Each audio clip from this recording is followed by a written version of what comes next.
വധുവിന്റെയും വരന്റെയും photo പതിച്ച ration കാർഡാണ് പത്തനംതിട്ട ഏനാത്ത് ഇളങ്കമംഗലത്തെ ഇപ്പോഴത്തെ ചർച്ചാ വിഷയം. ഇവരുടെ ചിത്രങ്ങൾ റേഷൻ കാർഡിൽ എങ്ങനെ കയറിപ്പറ്റിയെന്നറിയാൻ അടുത്ത റിപ്പോർട്ടിലേക്ക്.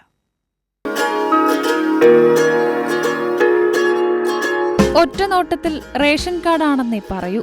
റേഷൻ കട നടത്തുന്ന അംബിക ടിയുടെ മകൻ ജ്യോതിഷാർപിള്ളിയുടെ കല്യാണക്കുറിയാണ് ഈ കാണുന്നത്. കല്യാണ തീയതിയും അനുബന്ധ വിവരങ്ങളോടൊപ്പം കുടുംബാംഗങ്ങളുടെ പേരുകൾ ചേർത്തിരിക്കുന്നത് റേഷൻ കാർഡിൽ എന്നതുപോലെ തന്നെയാണ്.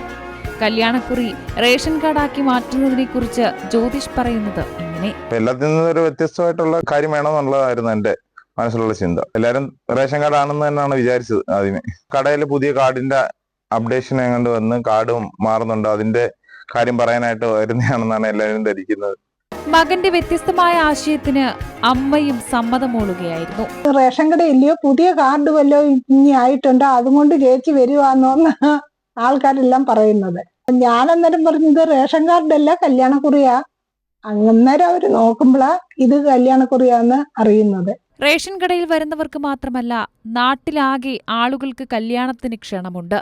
ഏതായാലും നാട്ടിലിപ്പോൾ ജ്യോതിഷിന്റെ റേഷൻ കാർഡ് മോഡൽ കല്യാണക്കുറിയാണ് സംസാര വിഷയം. കൈരളി ന്യൂസ്, പത്തനംതിട്ട.